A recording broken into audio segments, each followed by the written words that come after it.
I started in real estate with for sale real estate. Like, I feel like I'll earn the respect of the industry. Hey, we're not just local Muskoka, and we're not just in Toronto. I was going to say, Steve traded his suit for flannel. He's still in the suit. Yeah. You have your high-end clients that are like, I'm not doing it without you. I don't want a vacation up there. Cottage lifestyle is not for me. Oh, man, their marketing is very, very sleek and professional. And it took time, right? Not to give away, the ingredients to the secret sauce. Training, marketing, events, social. And as teams became bigger and bigger, Agents like, what do you need so you can do a better job with your buyers and sellers? Because you're the ones boots on the ground. I think in any business, especially when you're starting out any form of entrepreneurship, there's a form of fake it till you make it. I was a little bit of a hotshot in my first year. From wine country to cottage country, real estate is all about lifestyle. I'm Andrew Perry, and welcome to That Fine Life. All right, everybody, welcome back to That Fine Life podcast. I'm your host, Andrew Perry, where we interview sales agents, brokers, entrepreneurs, and we figure out what it takes to live that fine life. So from today, we got my good friend, Josh Chisvin. Than're having me, man. Chisvin. There you go. All right, you man. got I like pronunciations there, right? Yeah. Yeah. And so I was going to say, that you're battling traffic this morning from Toronto. From Toronto. But you're also from, kind of where I grew up, up in Muskoka. Yeah. We're all over. Yeah. Yeah, we love the 400 series highways. Yeah, that's right. That's right. Because you have kids, right? I have one and one on the way. Oh Yeah, wow. there's the announcement for you, right? Congrats, yeah, man. Thanks. Holy yeah, smokes, that's August. right. Yeah. Wow. Okay. Uh-huh. Because you have a son. I have a son. Yeah, Yeah. but he's And not another old son on enough the for way, school, so though, right? He's not. He's in preschool, nursery, whatever Yeah. it's called now, going to JK next year. Right. Next year the fun starts. Yeah. Right, yeah, because I know, like, with our kids, like, I do pull them out on a Friday to try to get up, like, a little earlier. Sometimes Always. we go up on a Thursday. Yeah. Because you want to beat that traffic up north, right? And I feel like kids are at that age now where, especially with what we do for a living, where like Saturday can end up a full work day, Sunday can end up a full work day. Yeah. To pull them out of school, whether it's to get to the cottage early, to do something fun, like they're at that age where it's still okay and appropriate, right? Yeah. Like, yeah. And my son's in nursery. I'm like, okay, you can miss your finger painting this afternoon, and we can go. Yeah, we can go that's do hilarious. something. Yeah. Yeah. So let's start kind of from the beginning for our audience who might not know who you are. When you started in real estate, was PSR? Or before? No. So I started in real estate with for sale real estate. For sale. Okay. Yeah. That was 2009, 10-ish. Yeah. Was there for a long time through 2015, and then I joined PSR in December of 2015, and I've been there since. Yeah. All right. So a long time already. Well, almost 10 years. Yeah. Holy smokes. I know. I look at my tenure with Revel, because I was with the Royal LePage for a year, and then I joined Revel my second year, just before it. And holy smokes, it's been like 7 years. Time flies. Yeah. You're like, what the heck, man? Because I remember, like, man, I feel like as soon as I get my 5-year, like, I feel like I'll earn the respect of the industry, and I'll be like so much more knowledgeable. And I could be at 25 years. I might still Yeah, not no. get that respect, but we're trying. Same. So what is your role now with PSR? So, like I said, I've been with PSR since 2015. Outside of being a realtor and having our sales team, I'm the VP of resale there. So effectively work hand in hand with the REIF, our president, and run our resale division, Right. Which is awesome. We're growing, like you guys, growing quickly. Yep. Really cool group of agents that are in there. And then my business is between Toronto and cottage country, I call it. Started in Muskoka, but we've branched out. We're really from Collingwood through Muskoka, Halliburton. Yes. Our team that was originally just Steve Haid, who I know you know, and myself up there. We're now about 11 agents out of our office. Yeah. And it's great. Yeah. So we're kind of doing all of cottage country. Mm-hmm. Our broker just tied into free developments. Some people know, some don't know that. Right. So Peter Freed is kind of an icon in the industry, backs our brokerage, and so that's awesome for our cottage country stuff because we get to tie into like Muskoka Bay and all the Freed resorts and things they're doing. Yeah. Big one coming at Blue Mountain and Collingwood, so that's kind of why we started to expand there. And that's what we do. That's what I do. That's amazing, man. Mm-hmm. And talk about a realtor who actually enjoys collaboration. Because, you and Steve have, like, gone out of your way to help me with a few of my requests. And I really appreciate that because it's up in Muskoka. It's a little bit different than, when I moved to Niagara on the Lake, it was kind of similar. You had your old guys who've been doing it for like 60 years. And, some of them are nice. Some of them there's are, the local club, and then there's everybody trying to join. Yeah, that's right. Yeah. Yes, exactly. Yeah. And some of them are super, super collaborative, and then some of them just, are protecting their own, which is totally fine. But you know what I mean? It's like, look, our clients, especially in that area, I mean, how many units are secondary properties, right? So where are those, So that's kind of how it all started, right? Yeah. My wife and I bought our place. Yep.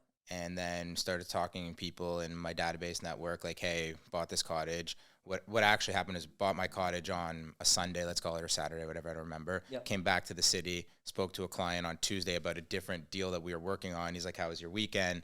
And I kind of went through like, I don't know, I just bought a cottage. I was not planning on this. And he's like, I want a cottage. Came up the next day, bought the neighbor's cottage. So then all of a sudden it was like 2 under my belt, fell in love with it, already knew, like, we had bought ours, so we knew we wanted to be by the water. And that's where the connection of most of the home owners up there, property owners, are secondary home buyers. Yeah.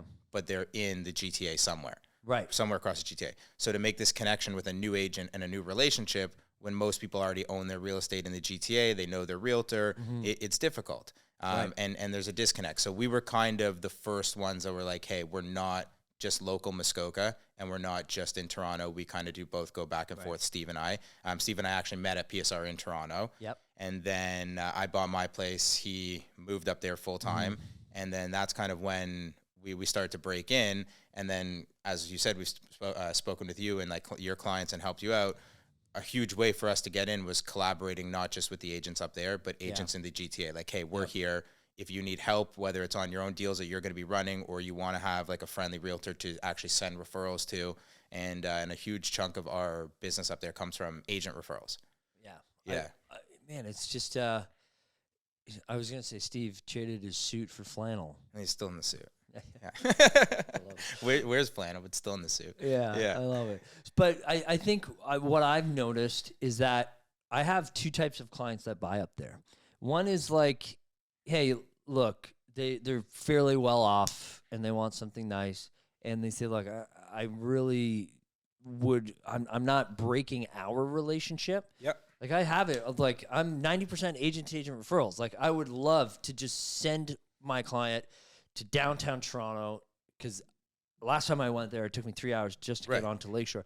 And, you have your high-end clients that are like, I'm not doing it without you. So either we go or I'm not buying anything. So you have that. And then you have your other set of clients where they're like, Andrew, you've done this recently, similar to you. We want to kind of just absorb your experience in how you've done it freshly. So there's a lot of, that's why I decided to get involved in Muskoka. Cause I mean, I grew up in Barrie. Like our family cottage was in Parry Sound for 50, 60 years. Yeah. And it's just like, I'm going up there anyways. And I want to kind of share those experiences. And I think that comes 2 ways. One is, I mean, like you said, drive from what the client's expecting. We got to cater to what our client wants, right? If they don't want to be, for lack of a better, passed off to somebody else, you don't want to do that. At the same time, you have a passion for it. You've been up there your whole life. So I think it's different where some realtors just like, I'm never going to have roots up there. I don't want a vacation up there. Cottage lifestyle is not for me. I'm not going to be able to provide the service. Here's, whatever realtor. And when I say that Steve and I have a lot of our business from realtor referrals, we kind of like, cater to that realtor. It's not, hey, we're going to take this relationship and run with it. That's right. How involved do you want to be? Right. And are you somebody that, hey, like you're going to be coming up here more and you just want to work your first 1 or 2 clients with us and learn how different it is? Or is this going to be an ongoing relationship? And we let the, call it realtor A that does the introduction, run with that. So yeah, that's a good idea. Some of our referrals, they're on every email, CC'd on they're like, there's not a piece of the conversation that they miss. They're in the group chat. And some of them are like, hey, let me know when I can sign the referral document and the deal's done. Right. And that's how it is. Right. But yeah, no. So really how it drives, like you said, we were kind of the first ones to really take the GTA and cottage country, connect it. Yeah. And definitely run with it. First, first brokerage that I saw that was doing it well. Appreciate right? that, yeah. Where it was like, oh man, their marketing is very, very sleek and professional. And it took time, right? Like we're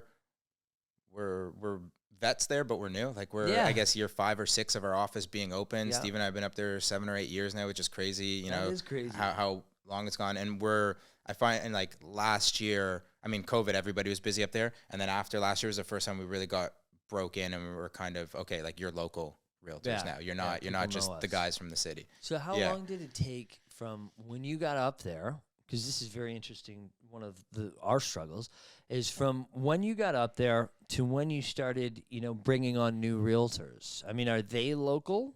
A mix. That was kind of a natural progression. Not to loop everything back to the city, but having PSR, it gave a couple realtors that were like in the suburbs in, the Vaughan, Newmarket, Barrie area, the option, do I want to go south or north? And they kind of got to explore both or have a connection to both. So our first realtors that actually joined were, I'll call it the GTA realtors that wanted to work with a brokerage that they could do both, because they also had clients or grew up north of the city.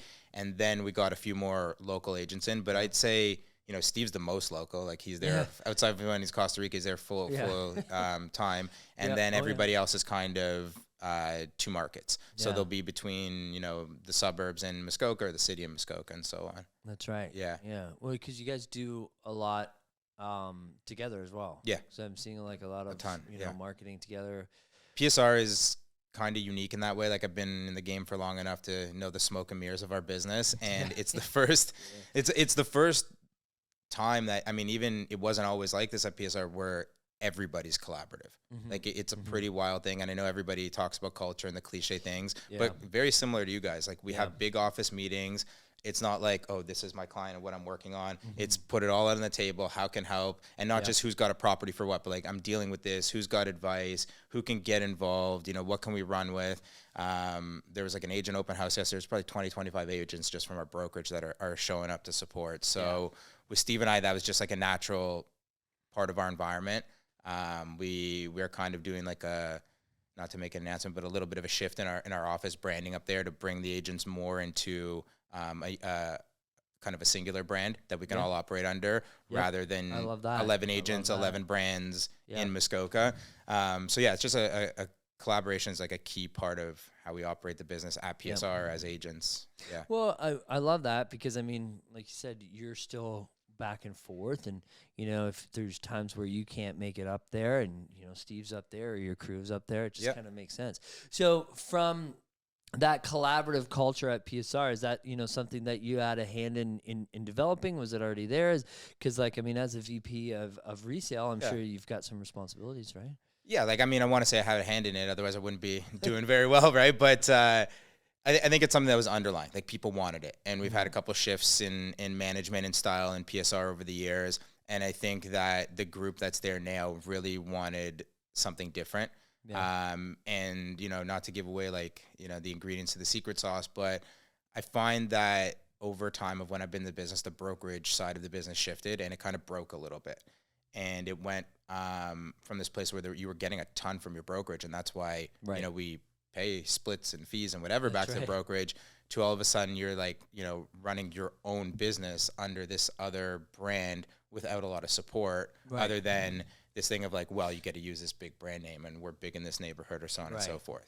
So if you break down the brokerage side of the business, the realtors are the clients of PSR, right? The buyers and sellers, as much as on paper, they're clients and whatever, they're really the clients of the realtors, because the realtors are one that owns those relationships. Right. So when I started in the business, a lot of it was like the broker telling us, this is what you have to do for your buyers and sellers and blah, blah, blah. And now what we do is like, we obviously have training on all that, but on the collaboration, it's like agents, like, what do you need so you can do a better job with your buyers and sellers? Because you're the ones boots on the ground. You should know better than the brokers. And yes, I sell, so I'm involved, but you should know better than our marketing department and the brokers. Like, we're here to support you. Yeah. And so we kind of shifted that culture a little bit to where we really think of the agents as like in a good way, in a respectful way, like our clients. Of course, and so you guys are putting a lot of trust in us to be a part of PSR, to have the splits, to do all that. Like, we want to grow and always support you. Yeah. And I think once we started doing that, like with our marketing department, I know about like the AI and Mave that we've been operating for a long time. Yeah. Agents started to buy in for the first time in a long time, like actually be happy to be a part of a brand in a brokerage, and they started to buy in and let us, have the time and the flexibility to shift and work. So collaboration has been like a thing from, management to realtors, realtors amongst each other. We have a lot of like commercial business that's starting to come through the brokerage, which is awesome. And we have a really strong realtor that he's working with a lot of agents, and it's not like, hey, give me your client type of thing. Right. Yeah. I like what you said, because I've been talking about that a lot, where I'm noticing a shift. Yeah. Where when I first started, I kind of felt like it was maybe the tail end of it. But when I first started, the brokerage had the perception, or whether it was a reality or not, that's not what I'm necessarily mentioning, but a brokerage was meant to provide the most amount of value to the most amount of people at the actual brokerage, right? Correct. So training, marketing, events, social.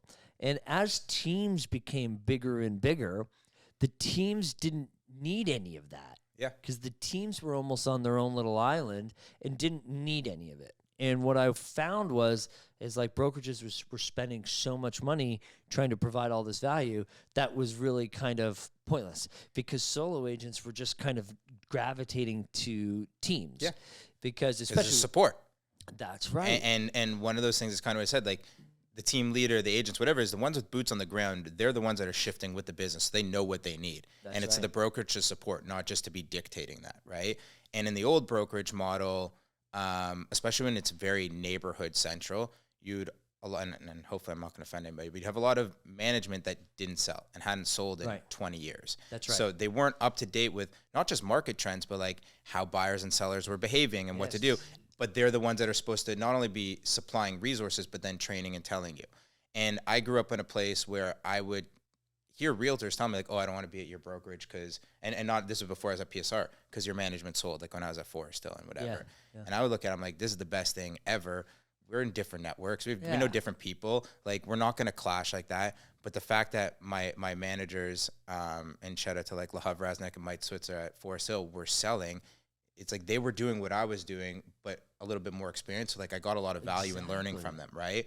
So we kind of adopted like similar stuff to PSR. That's right. And I think that's where you have success of like, taking away that ego side of the brokerage. Like, we're all in this together to collab. Yep. And how can we help you operate your business better? That's right. Yeah. No, I love that. And it's just amazing to see like just how similar our companies are, because I was the director of recruitment for them for 5 years. Mm-hmm. Now we're releasing my new role that we're not ready to talk about right now, but we're just upping it in a big way. But that's always what I said. I said, look, most brokerages, you're getting taught and managed by people who are either not licensed or were licensed and don't sell, or licensed years ago, or licensed and don't sell. And why would you want to learn from somebody who's not actively in the business? 100%. Where all of our mentors have to be 3 years in the business and $150K in GCI, and that's who you're learning from. Yeah, you got to, like, I think in any business, especially when you're starting out any form of entrepreneurship, there's a form of fake it till you make it. But at some point, like, you got to actually be able to do it, right? And told Josh that, if you're going to teach it and you're going to train and you're going to go to the point of, being responsible to a degree to a part of other people's lives and business, saying like, hey, come work with us, you got to damn well like be responsible enough to know what you're doing and to provide value, right? And I think a lot of the problem in that shift that you said is like brokerages just stop providing value, or at least for how much they were requesting back. And I think, we're not unique at PSR to doing it. I think we're doing an awesome job, but brokerages are shifting and they're starting to realize like, hey, our clients are the realtors, right? So you said, look at the camera direct. I forgot the important thing, right? Like, if you're not getting value at your brokerage, like, look into why that is, it's and that's not a pitch for PSR or anything. That's just in general. Like, there's a lot of awesome places to work in our business, and don't waste your years if you're not happy. That's right. And also, I have seen brokerages that bring on mentors and coaches or teachers. Yeah. And they're too early in the business. Yeah. You know what I mean? You and I actually talked about something similar to this like a couple of years ago. We're talking about some of the conferences. You're like, hey, look, you should probably bring on, some 100%. little bit more people that have do some research on who's on stage, right? And it doesn't necessarily mean that, because I was a little bit of a hotshot in my first year. Yeah. some of it was, I was just fucking faking it a bit. But a lot of it, I'm like, hey, I do have some knowledge that most people don't have. That's the key. It's like, there's the fake till you make it, whatever, you can make the jokes, but it's to when we were talking about conferences of like, do your research on who you're putting on stage. It's not just who you're putting on stage, but it's like in what environment, right? Exactly. So you could be your first year in the business. Maybe I'm not making whatever GCI everybody considers, like, you know, gross commissions everybody considers to be, I've made it, but I might be really good at something. And so I might have knowledge. Right. So give a platform that is about that specific thing, not just like the puffing the chest, I'm the greatest realtor ever. That's right. And so at PSR, we kind of look at that. One is we bring people in that don't work at PSR to coach, because if we're not experts in it, I have no responsibility in teaching it. I love it. Right? The other one is we do have some of our junior agents helping with training, because they can speak to some of the younger and newer agents, and I probably shouldn't say like junior, I don't mean it, but like first 3 years in the business, okay? Of course. So they're teaching, but they're doing specific things. It's not just, you know, maybe how to make X amount of dollars when they've never done it, right? Yeah. Or lead gen or whatever, but they might know a lot of tricks with Matrix, with Stratus, with MLS, with, you know, they might have a lot of success on TikTok and social media that some of the agents that have been in the business for 15 years are terrible at. Yeah. So we kind of play to people's strengths, and that's where we derive our mentorship from. Yeah. And then who's got a voice? I think there's natural leaders in life. So just because you're new to something doesn't mean you're not a leader. It's who's got a voice and who can articulate themselves properly, and that's kind of the balance we play with. Yeah, I really like how you laid that all out. It was very articulate. Because, you know, there's so much hate, and it's like, look, why are you spending your time hating on somebody because, you know, okay, they might not be the most credible speaker. But did you happen to think about, I had people, hey, can you believe that person went up and talked? They only did 2 deals last year. I'm like, yeah, but did you listen to what they actually talked about? Yeah, It had nothing to do with selling real estate. And there's just, people worry too much. But like I'll you know, I have no shame in it. The first deal I did in Muskoka was my cottage. The first deal I ever did was a property I bought for myself. That's right. And then I went through the social media and the whole thing that like I posted, and it's like, there's the fake it till you make it. I now work in Muskoka. Yep. But after I posted a picture at the end of the dock that, like, you know, Stacy and I bought, and I worked here, the first real deal that I had up there, I called, you know, a seasoned agent, and I'm like, hey, let's work this. Like, I need to learn, because I still had a responsibility to that client, right? So there could be fake it till you make it in any business, like I said, and I think that just comes down to like how genuine people are. Just because, you know, somebody is loud on social media or putting their hand up to participate on stage in a conference and they're new, doesn't mean that they're full of shit. Yeah. But you can have the realtor that's been in the business for 10 years, just full of shit for 10 years and just not genuine either, right? And like, like there's not like it doesn't matter. And I just think it's, you know, we get caught up on this like celebrity realtor versus value. Yeah. And social media sometimes can not in a great way blend the two. Well, yeah. And I think it also depends on what you're talking about it as well. So because there's a post literally today, and I wrote this big comment, I don't know why, I guess I had nothing to do, but there's a difference between being an influencer or being a celebrity realtor that is actually providing value, and then one that's kind of inadvertently destroying the industry. Where you know, you're making fun of other realtors, you're making fun of your clients. You know, my buyers don't have enough money. That stuff I can't stand. My seller has this carpet and he thinks it's worth. That one just came out a few days ago. I'm like, also the bashing of the realtors. Like, why, right? Yeah. And it's also like, which one of us has something that somebody else can't pull on us and make fun? Yeah, like come on, you know. House, baby. But that comes down to like genuine too. So, you know, you'll know this better than I do, but all forms of social media can be a great platform. Absolutely. And fortunately or unfortunately, whichever side of the fence you're on, most businesses need some form of social and platform to operate now to get the mass exposure. That's just how it is. So it's how you use your platform. And it's kind of like, you know, it's always been like that in the past in different sales tactics. You know, when we had door-to-door, it's like any way you are relaying information or selling, it's how you're doing it. So if you're going to go on social and provide real information and be genuine, and you're going to grow an audience because people are really either buying into what you say or it resonates with them, and you're educating them, that's great. If you're going to go on and try and be a hot shot, then like, you know, you're probably going to get a following as well, but you're going to run into a little bit more hate and aggression, and just, it's how you choose to operate yourself and your business. We got an infraction just a couple of days ago, but like multiple people in Niagara got the same infraction because apparently we're not allowed to promote rankings anymore. Should not promote rankings anymore because the board is stating that, hey, the rankings aren't reliable. I'm like, okay. That's anyways, like the everybody's a top 1% in everything type of thing? Okay. No, like we finished number 2 spot. Okay. Right? And you're allowed to use it for recruiting purposes. It says it right in there. And then we got an infraction of saying, and like we've literally listed everything, all the basis, the region, the time frame, and we still got that infraction. So it's like there are people out there that literally have nothing better to do other than kind of complain. It's like, come on, you know what I mean? And we've been talking about this with all the Tressa rules and stuff because nobody understands anything. It's like so funny, and all the coming soon, and like every broker of record I talk to, they all have a different interpretation of it and this and that. Yeah. And so when we were talking at the brokerage, we're like, listen, like, are you going to see other realtors operate in that gray area of the coming soon or the exclusive and how that? Absolutely, right? Yeah. And is it going to work for them and they're going to get away with it? Absolutely. Until they run into the one realtor, the one broker record that either is like hard-nosed for compliance or has nothing better to do. Sorry. That's right. And then it's going to come down. And the problem is once you do it once, then you've been flagged and you're there, and like you burn yourself. So, that's right. I think our most awkward part has been like, especially with Cottage Country, we're in that season of like not everything's listed yet, but coming soon. That's explaining to clients the new rules and like, hey, we can't just take your coming soon and blast it all over social and what, like, So that's where I have a very, very big problem.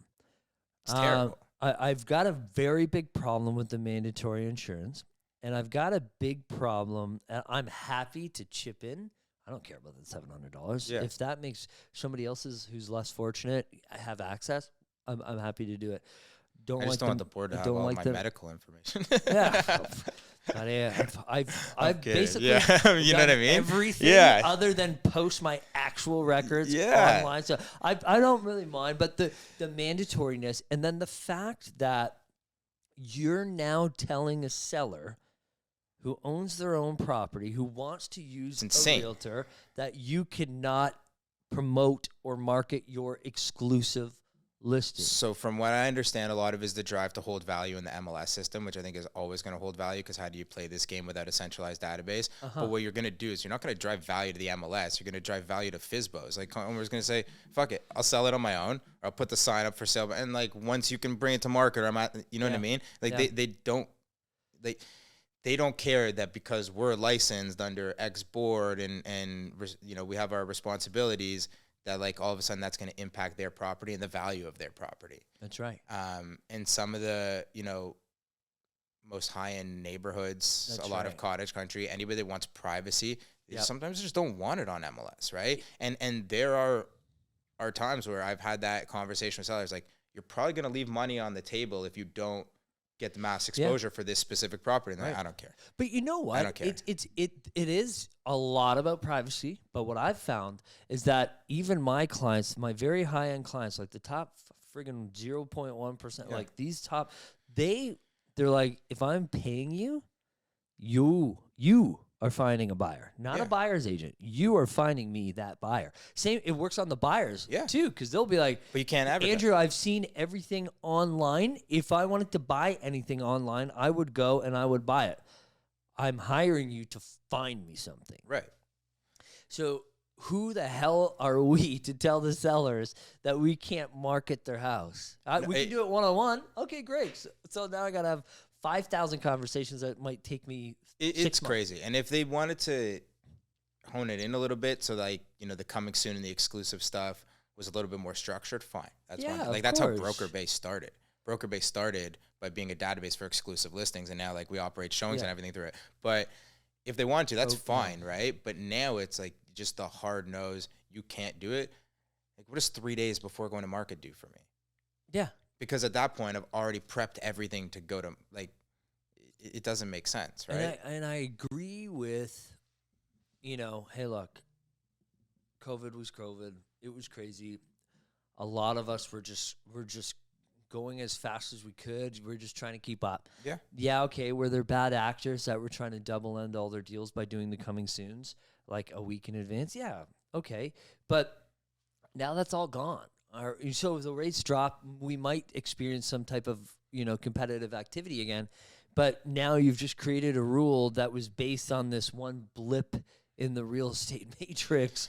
And it just doesn't make sense. And not to dive into the whole like COVID world, but that was a wild time on so many fronts, right? Yeah. And so I don't know. I mean, not to go off on a whole thing, but they don't make sense. It doesn't. It's kind of all over the place a little bit. But I guess the goal of it was to back to everything we talked about, to have like some sort of ethics, some sort of level of responsibility from realtors that is probably missing in the industry. But I just think the way they tried to enforce missed the mark so much. Yeah.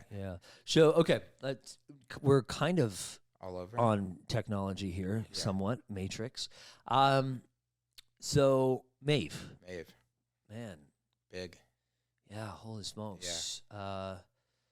Raz or Roz? Raz, whatever. Yeah. I don't think he cares as long as you sign up. Yeah. So he's a good guy, man. He's awesome. And he's got his pitch down. He's like, Andrew, I wanted to talk to you about what you actually helped me create. I'm like, well, it's funny because I introduced you guys a long time ago, right? I know. Yeah. And we see full circle. Well, because he was, I get these calls all the time, right? Oh, yeah. And I'm just like, hey, look, before we start, here's what I don't need. Here's what this and that. He's like, he was not expecting this call. And he's like, holy shit, this is so helpful. I'm like, thanks for hearing me out. I just blabbered for an hour. That's all he wanted, right? Which is great. Yeah, he's been stuck with me, so don't worry. You weren't a problem, yeah. And then I'll let you kind of introduce it a little bit. But, he's presented to my entire team, and we're really excited about it. Yeah, it's awesome. So what is Maeve?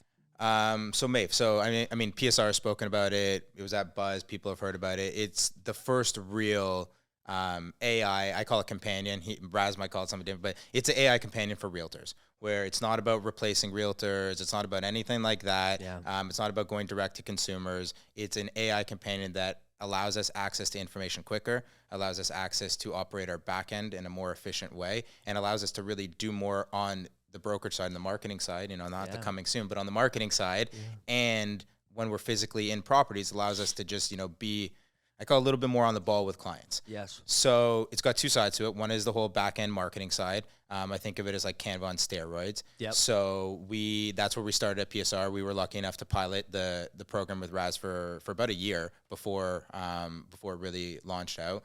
And so the marketing side was awesome. We are big on our marketing department at PSR. We have a creative agency in-house. So all of our realtors have full access to it. Outside of like printing, I mean, that's like a hard cost. You can create your templates, feature sheets, listing presentations, rebrand yourself over and over. Like you have full access to our full marketing department. Yeah. So all of the assets you had there from working with marketing got uploaded into Maeve. And now by either text prompts, click of a button, whichever way you were comfortable doing it, it could now create all of your standard templated things. So you could have your photos for a listing done, upload them, just ask the system, create my feature sheet, create my just listed flyers.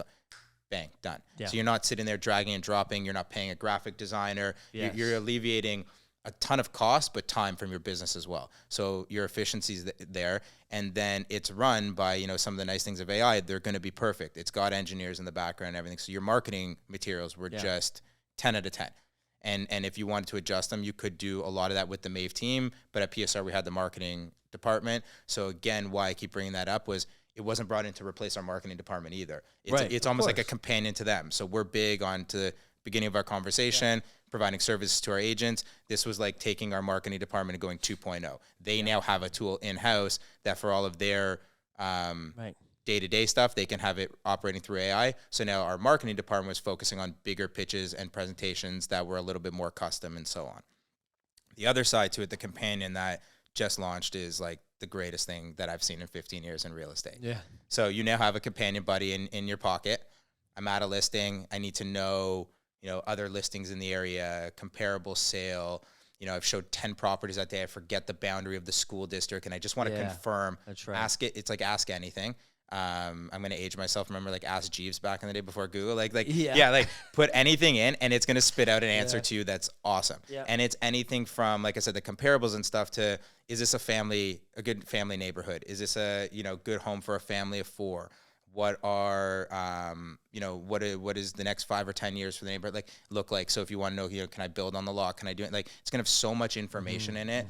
And the coolest thing is, again, it's not to replace realtors. It's a companion. So every time the realtors make a request, it's learning from us.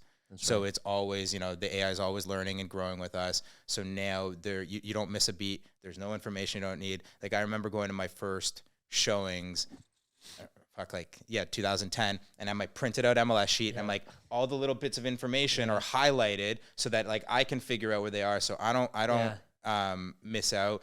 But it's also like those data sheets are not user friendly. Like, we look at them every day, but a client looks at them and is confused. Well, I can never find where the roof is. Every time I print the exposure. Exposure kills me every fucking time. Roof? Exposure. Where did it go? So it's just like, where is it, right? And I remember I used to highlight them all, and then there'd be, they'd print out, there'd be a blank thing at the bottom just where the page ended, and I'd write like school district, whatever, and I'd hand this like folder over to my clients every time, and it's insane. So now I've got the companion. So anything I don't remember off the top of my head, I don't know, I can ask. But the coolest thing is then the two merge together and work together. So now I've asked them a companion all these questions, and I can go through and see, and they have on the back end all of these questions that are frequently being asked by realtors. So you want to talk about social and all of that.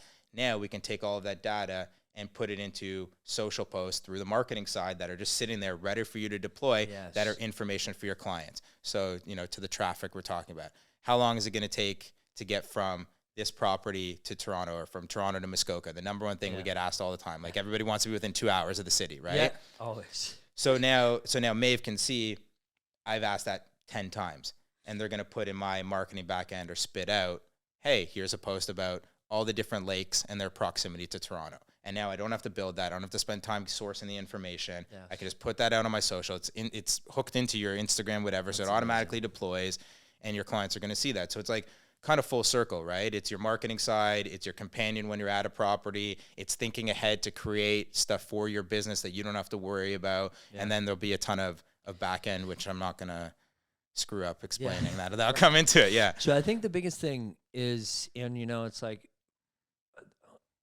when I was, we were kind of struggling with, agents were like, hey, I'd be like, hey, what's going on with this buyer? He ghosted me. What's going on with this? They're not answering. They're ghosting. I'm like, buyers don't just, like, people don't just ghost people. Yeah. Like, there must be a reason. There's obviously not enough value here. Yeah. I'm like, walk me through your process. What are you, how are you providing that? She's like, okay, well, I got them all set up on auto emails. I'm like, whoa. I said, let me stop you right there. Yeah. There's your number one mistake, because a lot of the clients that we work with have said, hey, my past experience with realtors was I found my own house. They didn't, just send me this auto email. I'm like, I want to see that. I didn't even like any of them, right? So what I said is like, okay, well, let's do this. Hand-pick properties. But hand-picking properties is not enough. You have to literally spell it out for them, just like your investment broker will call you and be like, Andrew, there's a new business. It's about to blow up. Here's what your return is. Here's what you can expect, et cetera, et cetera, et cetera. I said, so why don't realtors do that? Do we just open doors? Is that how the public sees us? Right? Some do, but that's kind of the problem, is differentiating. That's right. Yeah. So what I said was like, okay, handpick properties. Look at the school district. Look at the appreciation over the next 5 years. Give them an average mortgage rate, and so you can show them physically what the mortgage amount would be every month. Give average utility costs, and let them see, hey, if you bought this property right now at 6% versus, when the rates start dropping at a higher price but at a lower, here's the difference. And then so I was talking to Raz. I said, look, can you help with that? He's like, are you kidding me? Absolutely. He's like, when you are at the property, you could literally have that entire report done. That took you, because I told them, as soon as I told my team, a bunch of them were so excited, and they took 4 days to design this one little thing. And Raz is like, as soon as you go to each property, if your client says they like it, you just text, hey, make me a reverse CMA. Exactly. Boom. And now you've got it to your phone and you've texted it to your client before you've even left the house. Like you nailed it. So it's the companion side has all the information and the marketing side has your template. So you can go and your branded template. So all of your CMAs are going to look the same, but all the property and information is going to be different. The AI is going to feed the content and your template's going to be there. And that's exactly what it is, right? It's unreal. Like some of the capabilities and where they're growing is unreal. Yep. We work a lot with Outline Financial at PSR. They're awesome. And they send reports like that. And they sent a report like that of this is what it was like buying in low interest rates, today's rates, and then if they were somewhere in between. Yep. And it's such an intricate report. So it's like, yeah, we can run that data and now offer that over and over and over again on different data points though, right? And so how many agents would just not send that type of report or, offer that type of service to their clients and lose deals because for one, they're like, well, shit, I can't design anything. Two, I really don't have enough time to plug in each number, That's the biggest thing. That's the biggest thing, right? Yeah. Is time. Like who's, not to sound like we're lazy, but who's got the time for that? You don't want to be the realtor that's working with one client at a time. No. And your clients don't want you to be the realtor that's only got access to them, right? So it's like that you want to have access to other things. So you need to have the time. And I know I've heard you say it. You hear every sales, business, real estate coach say it. And it's the easiest thing to say, hardest thing to hit. 80% of your time should be spent prospecting. 20% of your time on the other stuff. Yeah. So how do you fit marketing and back end and selling and all that into 20% if you're still trying to prospect? Well, like this is how with tools like this, right? And I think one of the issues that we've had in real estate, I mean, outside of the obvious that AI is growing now in the last few years at exponential rates, is a lot of people have come in to try and be like a replacement to realtors. Yes. And I think, one from an industry who wants to adopt that. Like if the realtor sees the writing on the wall of what you're trying to do, who wants to adopt that? Exactly. And the other one is the cliche corny thing. We won't get into that. Realtors are an extremely hard profession to replace with technology because you can get information almost anywhere. Like all of this information that AI we're talking about is great at spitting out to us. The buyer or seller could Google and 100%. Do their deep dive and find it comes from somewhere, right? But there's that the tangibles and there's the personal relationship, there's the guidance, there's the mentorship.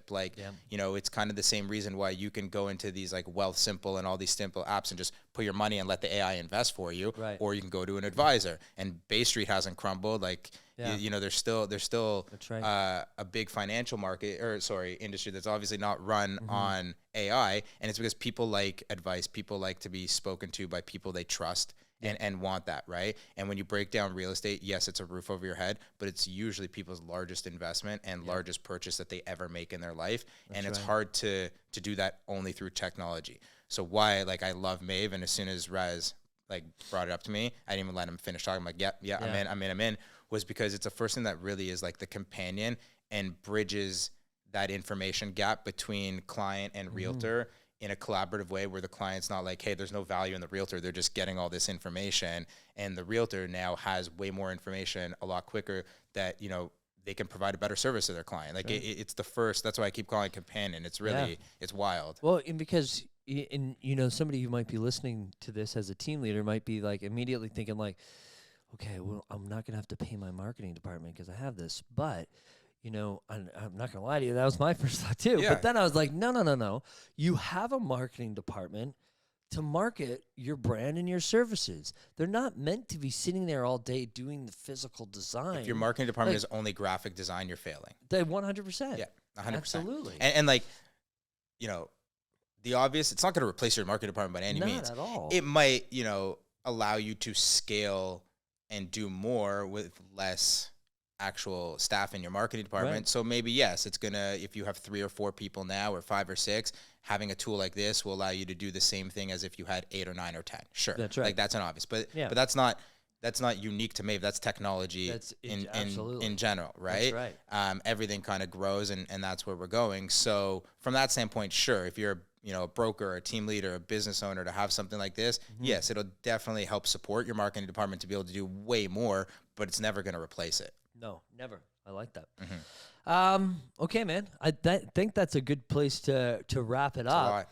Where can people, get in touch with you if they want to get downtown, want to get into cottage country? Anyway, yeah, I mean, same as everybody's social. It's at Chisvin Group or at Joshua Chisvin, our two handles. Yeah, you can find me anywhere. And yeah, I'll see you again on the lake in the city. We'll find you, right? Yeah. Yeah. Okay, buddy. It's a pleasure. Thanks for having me. Yeah, take care. Appreciate it. All right, guys. So that's the wrap on episode. Holy shit. We're at episode 4 for season 3. So, like, share, comment, all that crap. But don't forget, it's the reviews that really help us get these episodes out to more people like yourself. I got to get my review in. Yeah, there you go. See? All right, guys. Take care. Have a good one.